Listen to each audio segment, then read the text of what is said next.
Inside the NBA, it's presented by Hyundai. And for those who are hanging around outside Staples for the show, we're doing it inside because the show is called Inside. Yeah, and other people probably drunk because the Lakers lost. They be shouting sentences at us. There's probably a pretty good chance that would happen, Charles. Safe and sound inside Staples Center, where tonight the Miami Heat used a 9-0 run to end the game and beat the LA Lakers 99-90. Welcome to Inside. This is Shaquille O'Neal. I'm Ernie Johnson. That's Kay the Jetsman, and that is Charles Barkley. Why did Miami win this game? Because the number one they had, LeBron James, that's first and foremost. But the big guys on the Lakers didn't dominate down low.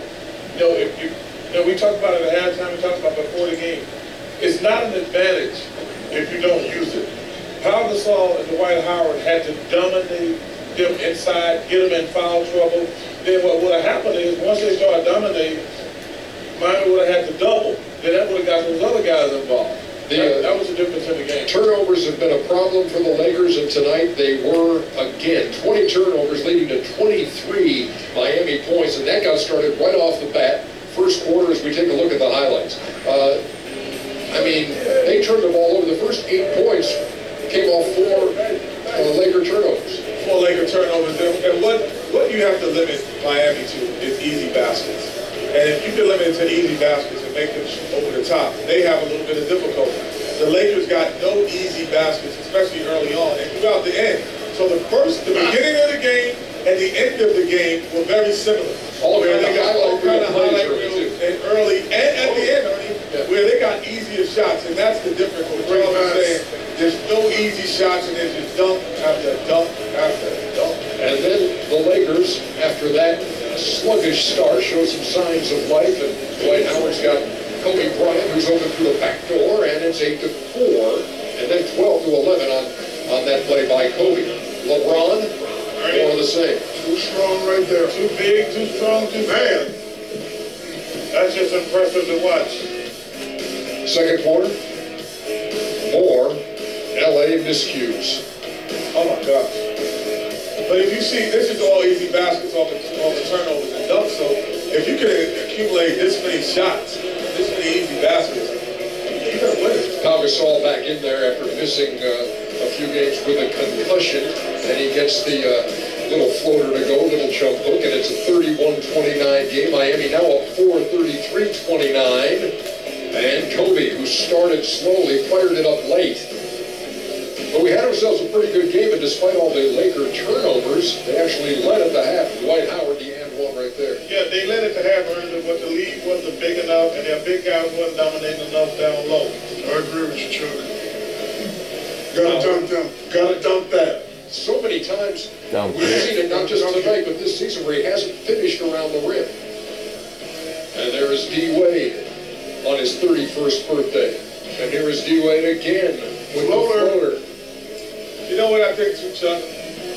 You think that D. Wade, maybe he said he's losing some athleticism. I just think playing with LeBron James shows the difference in athleticism. No, I think he get away with some stuff playing. Because those were two athletic moves, but they don't look athletic with LeBron James. No. I'm saying I think LeBron James comes up a lot of flaws in this Miami team. But you see the difference in terms of athleticism. Oh yeah. But I'm saying, so I think that we kind of get a little bit caught into that as well. Chuck, I agree with you. D. Wade is losing a little bit, but that's only because of age. But you have to understand that D. Wade is a smart guy. He's pacing himself. Once playoff comes around, D. Wade won't be ready. Well, he still has it. Kobe. I didn't say he was old like you, Shaq. I said he was slowing down. Howard with the miss, and there is Kobe who knocks down the three-pointer. So it's 78-74. And I want to say something after we finish these highlights about Kobe Bryant. That's why we're here. It's 86-83, and then LeBron makes it 88-83. Lakers were not done. Steve Nash, triple. Good pass. So it's a 2-point game, and now it's a 3-point game, and Kobe makes it 90-90, and the Lakers wouldn't score again. Here comes the 9-0 run to close the game. And Ray Allen, look at that teardrop. Well, you know, he has the confidence because Steve Nash is really guarding him, so it's difficult for him to stay and put. And Ray Allen, Steve is 6'4.5", 6'5". Steve Nash guarding Ray Allen like Jalen Rose guarding Kenny. No, it's not happening. No question. 39-7. No how, no way. Chuck, 27 for him, but he's losing it, huh? He's pacing himself. The guy's gonna have some terrific games. I'm not saying that, but I want to say something about Kobe Bryant. Okay. Give Miami Heat credit tonight. They played a very good game. But I was watching NBA TV. That's a great place to watch. It is. But I was, a lot of us work there. Well, we don't work there. We work for TNT. But I was watching Isaiah Thomas and Dennis Scott. And these guys who have played in the NBA, Kobe Bryant's an older guy. He's one of the 10 greatest basketball players ever. But to ask him to go out every night, guard the best perimeter player, and score 30 points a night, he gonna have more nights like tonight. Because at his age, he can't do that anymore. And they will question how long he can sustain it. And everybody's gonna say, well, it's one game. But they're putting him in a situation where he's gonna have more downs than up. Everybody gets old. You ask Kenny, we always get, well, Shaq. Kobe Bryant's an older player. To try to play great defense against the best guard every night, and tonight it was compounded because if he's playing against a Milwaukee or Cleveland, it ain't the same as playing against a Dwayne Wade or somebody like that, or Russell Westbrook. But isn't that also the competitor at Kobe Bryant who said, yeah, I'm up for any challenge you want to give me. Yeah, I'm going to carry us offensively, and if you want me to guard their best guy, I'm there. But that's the competitor in you, but also that's not the reality. And but that's what I'm saying. That's what you see in world-class competitors. This is what I'm saying, Ernie, in terms of, yes, I still would put him on Dwayne Wade or LeBron James in key moments. But I wouldn't have that as a diet. To have him as that be the diet of what he does. When the game was on the line, it should be a side. But you have two 7-footers out there. If one dominates or two play great, then that diet is a good diet. Yes, Ernie, but let me give you a good point. I'm talking about, can you pick back on what I said? And now you're going to pick it back on here. Because why did LeBron James not guard Kobe Bryant until the last 5 minutes of the game? That's the point I'm trying to make. Steve Nash is not a good defender. You can't wear Kobe Bryant down night after night. He locked down Kyrie Irving. Okay, that's pretty impressive. The next night he has to guard Brandon Jennings. But those young guys, they're wearing him down. Now he comes out here tonight, he didn't have anything left in the tank. He won't say that, but Ernie, you can't do that. That's exactly why, as great as Kobe was, they didn't put, LeBron is, they didn't try to play him 48 minutes on Kobe. He only guarded him the last 5 minutes. Kobe still has something in the tank in the fourth quarter tonight. No, this guy had 9 points through 3 quarters and 13 in the fourth. So it wasn't like he was dog tight. But his field goal percentage, Ernie, look at that. I know he shot the ball better in the fourth quarter than he did the first. I know, he just made some shots. Yeah, I agree, and yeah, he can do it.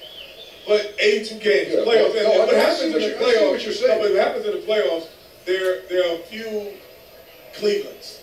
So you're playing against Russell Westbrook for 7 games. You're playing, then you're coming back and you're playing against top caliber players in the top 8 in the division. So you need someone else, as Shaq said, to dominate and offensively so you can rest. Thank you. So you can rest even though you think you're Superman. You still need rest. Tonight, 99-90, the final. Miami wins it over the Lakers. LeBron has 39, 7, and 8. D-Wade celebrating his 31st birthday, going for a 27-point night. He averaged 13 points a game at 44%.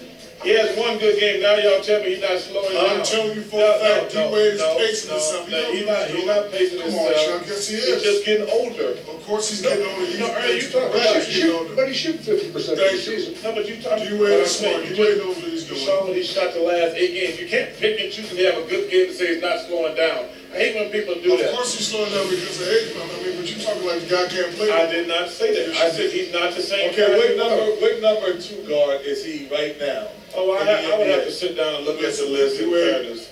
All I said, when I watch him on TV, when I watch him in person, I said, He's not the same explosive guy. Did he have a good game tonight? You guys, y'all threw those stats up there for the last 8 games. He gonna have some great games. I didn't say the guy was finished. I'm saying the guy's not the same guy he was. That's nothing personal. And that's what happens as your career progresses. Right. Yes. You get older, You do. and you come back from knee surgery and that kind of thing. I never said that. I said the guy's not the same guy he was. I never said the guy couldn't play. That's not true. There you go. 99-90 is the final score. That was game 2. I said you couldn't play anymore. And I backed you up 10 years ago. Here's I don't need to be a good player. I tell you what, why don't you and Ernie play me and Kenny all-star game? How do we get to with Jalen and Listen? Okay. Well, but you get a jerk chick. Clippers in Minnesota tonight, game 1. Kenny, he called you jerk. I'm just saying, Ernie, how much you are. Okay. Kenny, you're a 2-time NBA champion. You can't bust me up. You got something totally wrong. Just let you know, though. All right. Just in case you thought something else. Shaq might be gassing you up. You see me talking trash? Okay. I'll give you that, Jalen. Hey, there's Jamal Crawford. I love you, Ernie. We going at it.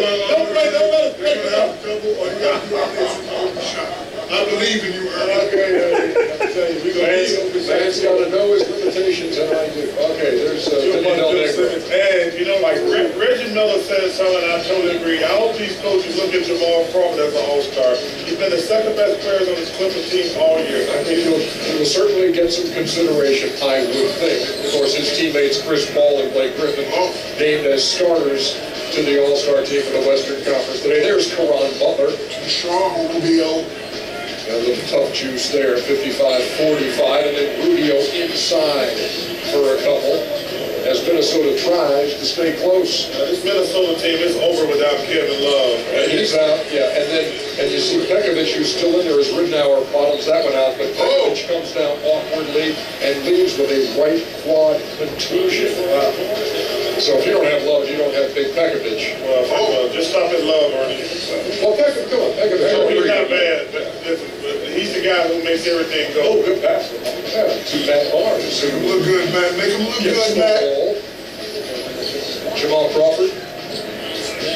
You can post up too. You closed up Victor Rubio, not Rubio, Barrera, who's about 2 feet tall. I can post him up right now. There's another Minnesota injury. There's Alexei Shved. Ooh, Shved. Rolls the ankle, and so he leaves. He was having a terrific rookie year also. Yeah, still is. I mean, No way. Of course. Jamal Crawford, 22-point night, 7 out of 17. Blake Griffin goes for 20 and 4. Oh, come on, Ernie. Chris Paul didn't play. Bledsoe, 2 points. Gotta give him 4 rebounds. Yeah, Well, the ball played well. He had 12 rebounds, so he took some place. Another W. The Clippers now 31-9 as they win it 90-77. Clippers have won 3 in a row, 6 of 7, and 23 of their last 26. And Jamal Crawford has been balling all year. Yes, he has. Picked it up when Chris is not playing. Nice. How many rebounds did you have, Chucky? Like 11 or 12. That's all? That's enough. Enough for what? That's enough to get me in the top 10 every year. Top 10 of what? Every year. I was in the top 10. I've never seen your name on that list. I'm just being modest right now. I love it. I'm just being modest right now. When you're in your Western Conference power rankings, I know you don't have an official one, Charles. Yes, I do. But where are the Clippers? I'm not sold on the Clippers for 2 reasons. Number one, I don't think they get. I think Chris Paul is the best leader in the NBA now. I don't think Blake Griffin imposes his will on the game enough. He has to impose his will on the other team. Teams can match up with Chris Paul, but Blake Griffin is so talented. To me, like a Shaquille O'Neal or somebody like that, he has to impose his will. Where would they be on this list? Oklahoma City is the best team. The Spurs are the second best team. Memphis, then the Clippers. The other ones after that, I'm not concerned about them. I love Denver. They just don't have enough firepower. I do. Oklahoma City is the best team. I got San Antonio and Memphis, then the Clippers. Just because basketball analysis, the big guys don't dominate the game. You slow the game down. I don't like the half-court offense.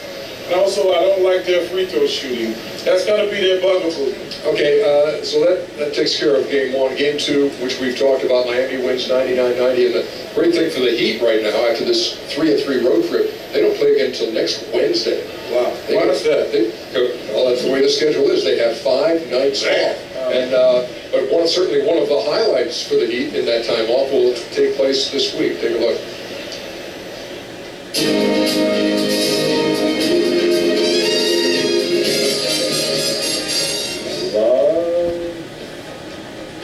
Exciting and new. Come aboard, we're expecting you. The love flows, soon we'll be making another one. The love flows, there's something for everyone. Set a course for adventure, find on a new romance. It's love, it's love.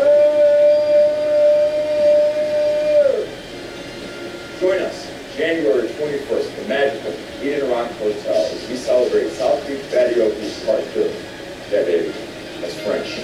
Visit TakeChargeFoundation.com today, buy your tickets, and help the Battier Take Charge Foundation send local kids to college.